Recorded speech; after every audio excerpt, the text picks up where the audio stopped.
कि आप जानते हैं कि राज्य सरकार ने निर्वाचन के बाद एक बहुत ही महत्वपूर्ण निर्णय लिया था कि राज्य में 11 जगहों पर सैटेलाइट सिटीज़ का विकास किया जाएगा। उस निर्णय की कड़ी में राज्य मंत्रिपरिषद ने अगला निर्णय लेते हुए उन 11 जगहों के जो सैटेलाइट टाउनशिप्स बसने वाले हैं उनके लिए स्थल का अनुमोदन किया और उसके साथ ही उन सैटेलाइट टाउन्स के दायरे में जो विशेष क्षेत्र आएंगे और कोर क्षेत्र आएंगे उनके लिए ज़मीन की खरीद बिक्री, हस्तांतरण, वहाँ पर भूमि विकास तथा कंस्ट्रक्शन को राज्य सरकार ने 31 मार्च 2027 और 4 टाउनशिप्स के लिए 30 जून 2027 तक रोक लगा रखी है। उस कड़ी में कई तरह के प्रश्न लोगों के पास आ रहे हैं। हम लोगों से भी बहुत सारी लोगों की जिज्ञासा है और प्रेस के माध्यम से मैं चाहूँगा कि उन मामलों में मैं वस्तुस्थिति स्पष्ट कर दूँ। सबसे पहली बात है कि जो टाउनशिप बनने हैं वो काफ़ी प्लान्ड बनने हैं। प्लान टाउनशिप का मतलब है कि ना केवल वहाँ पर रेजिडेंशियल और कमर्शियल प्रॉपर्टीज़ होंगी बल्कि एक मुख्य आर्थिक गतिविधि भी केंद्र में होगा, जो 11 टाउनशिप्स हैं। और इसलिए सिर्फ टाउनशिप का विकास ही नहीं होगा, वहाँ पर जो इकॉनमी है उसको एक स्ट्रक्चरल शिफ्ट मिलेगा। जो कृषि आधारित इकॉनमी है उसकी जगह पर वहाँ पर सेकेंडरी और टर्सरी सेक्टर्स के जो जॉब्स हैं उनकी अपॉर्चुनिटीज़ बढ़ेगी, उस क्षेत्र के लोगों के लिए रोज़गार बढ़ेंगे। और आमतौर पर जब स्ट्रक्चरल इकोनॉमिक शिफ्ट होता है तो फिर प्रति व्यक्ति आय में भी वृद्धि होती है। दूसरी बड़ी बात है कि हम इस यात्रा में किसी को छोड़ नहीं रहे हैं। तो सबसे पहली कोशिश हमारी होगी कि हर किसान जिसकी ज़मीन टाउनशिप्स के लिए आ रही है उनमें से किसी को भी भूमिहीन नहीं होना पड़े। आमतौर पर जब लैंड एक्विजिशन हम करते हैं तो किसानों की लगभग पूरी ज़मीन चली जाती है और जो वहाँ पर आर्थिक संरचना तैयार होती है उसका सीधे सीधे उनको कोई लाभ मिलता नहीं है और यह शिकायत प्राय रहती है।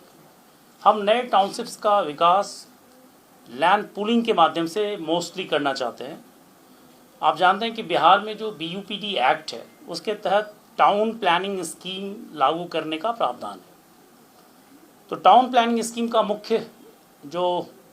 उसकी मुख्य बातें वो ये हैं कि सबसे पहले हम एक प्रारूप प्रकाशित करेंगे एक टाउन प्लानिंग स्कीम की मैप के साथ, और समाचार पत्रों में उसका प्रकाशन होगा और एक पूरा लीगल फ्रेमवर्क है। उस प्रारूप प्रकाशन में हम आपत्तियां भी मांगते हैं और सहमति भी मांगते हैं। मुख्य बात यह है कि जब टाउन प्लानिंग स्कीम में किसान अपनी ज़मीन देंगे तो कम से कम 55% ज़मीन हम उनको वापस करेंगे डेवलप करके।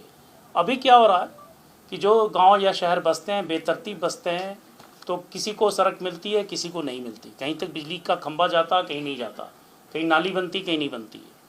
तो बेसिकली अभी जो है एक किस्मत जैसी लॉटरी जैसी चीज़ होती है कि अगर आपकी ज़मीन सड़क के किनारे है तो आपकी ज़मीन की कीमत बहुत होगी, आपकी ज़मीन अगर पीछे है तो उसकी कीमत नहीं होगी। टाउन प्लानिंग स्कीम में जब लैंड पूलिंग होगी तो हम इस लॉटरी सिस्टम को या किस्मत को ख़त्म कर रहे हैं। हर एक प्लॉट के साथ सड़क, ड्रेनेज, सीवरेज और बिजली के कनेक्शन कंपल्सरली दिए जाएंगे। साथ ही जब डेवलप प्लॉट होगा तो उसका 55% उसी भूमि मालिक को लौटाया जाएगा जिसकी ज़मीन ली गई है। मोटे तौर पर आम तौर पर ज़मीन की जो दरें बढ़ती हैं ऐसे इलाकों में जहाँ पर हमारे टाउनशिप प्लान आ रहे हैं, तो ज़मीन की कीमत लगभग 7-8 गुना हुई है पिछले 4-5 वर्षों में। हम जब सैटेलाइट सिटी बसा रहे हैं तो कम से कम ज़मीन की कीमत 10 गुना से ज़्यादा होगी। अगर आज किसी की ज़मीन 1 लाख रुपए की है और अगर हम लैंड एक्विजिशन में लेते हैं तो आमतौर पर 4 लाख रुपए उसको देते हैं। कुछ और भी उनके साथ सुविधाएं हैं, बट जो लैंड एक्विजिशन के प्रोसीजर हैं उसके हिसाब से करीब 4 गुना देते हैं, तो 4 लाख रुपए के आसपास उनको हम देते हैं। और कुछ और भी सपोर्ट हैं, जैसे कुछ अलाउंसेस वगैरह हैं वो देते हैं। जब हम लैंड पूलिंग करेंगे तो एक ज़मीन की कीमत कम से कम 10 गुना बढ़ेगी, कम से कम 10 गुना बढ़ेगी। और जैसे पुनपुन जो सैटेलाइट सिटी हमारा पुनपुन के पास आने वाला है उसकी कीमत में कम से कम 20 गुना इजाफा होगा। तो अगर 1 लाख की कोई ज़मीन है, आज हम लैंड एक्विजिशन में 4 लाख देंगे, तो अगर हम लैंड पूलिंग करते हैं तो ज़मीन की कीमत 10 लाख मान लेते हैं, तो 10 लाख में हम 55% वापस लौटाएंगे, तो 5.5 लाख रुपए का सीधा सीधा भुगतान किसानों को होगा, प्लस उनको वो लैंड मिलेगी जो डेवलप्ड है, वो क्षेत्र मिलेगा जहाँ ग्रीन एरिया है, जहाँ बिजनेस एरियाज़ हैं, जहाँ पर इकोनॉमिक एक्टिविटीज़ है, वो पूरा शहर प्लान उनको मिलेगा। तो पहली बात है कि जो किसान हैं उनको हम शेयर होल्डर्स बना रहे हैं इस डेवलपमेंट में, उनको हम वंचित नहीं करें, किसी को भी भूमिहीन हम नहीं करेंगे, नंबर 1। नंबर 2, जो भूमि का अप्रिसिएशन होगा उसका वो हक उनको मिलेगा। नंबर 3, हर प्लॉट रेगुलर साइज में होगा। प्लॉट को जब हम कंसोलिडेट करेंगे तो वहाँ पर बेहतर निर्माण हो पाएगा। साथ ही जो शहर बसेगा वहाँ park, playground, community centres, hospital, schools, ये हम मैंडेटली प्रोवाइड करेंगे। पूजा और उपासना के स्थल भी रहेंगे। और जो रोड और अदर कनेक्टिविटी के लिए लगभग 22% ज़मीन जाती ही है। जब भी कोई टाउन से बनाते हैं तो लगभग 22% ज़मीन जाती है। ग्रीन स्पेस, पब्लिक यूटिलिटीज़ के लिए लगभग 5% ज़मीन जाएगी। जो कुछ ऐसे भी लोग होंगे उस शहर में अभी जहाँ पर रह रहे हैं जिनकी आजीविका लैंड पर सीधे है, लेकिन लैंड के मालिक वो नहीं है, उनके लिए भी इकोनॉमिकली वीकर सेक्शंस हैं, उनके लिए भी थोड़ी वहाँ पर हम लोग गुंजाइश रख रहे हैं उनको मकान देने की। तो उनके लिए हमने 3% लैंड रखा है जो इकोनॉमिकली वीकर सेक्शंस को हम प्रोवाइड करेंगे जो इसी इलाके के हैं। और जो इंफ्रास्ट्रक्चर कॉस्ट हमारा लगेगा, जैसे हम सड़कें बनाएंगे, गलियाँ बनाएंगे, सीवरेज नेटवर्क लगाएंगे, STP लगाएंगे, वाटर ट्रीटमेंट प्लांट लगाएंगे, पानी पीने के पानी की जो व्यवस्था करेंगे, इलेक्ट्रिक ग्रिड हम जो स्थापित करेंगे, तो इसके लिए जो हमारी प्लानिंग अथॉरिटी होगी वो 15% लैंड रखेगी। इस प्रकार 100% लैंड का हिसाब हो रहा है। सबसे बड़ी बात ये होगी कि हर स्टेप पर ट्रांसपेरेंसी, पहले हम ड्राफ्ट पब्लिश करेंगे, ड्राफ्ट पर सहमति और ऑब्जेक्शंस लेंगे, एक मिनिमम नंबर में जब लैंड होल्डर्स तैयार होंगे तभी उस पर आगे हम बढ़ेंगे। और इसकी देखरेख करने के लिए जिला पदाधिकारी की अध्यक्षता में एक समिति है।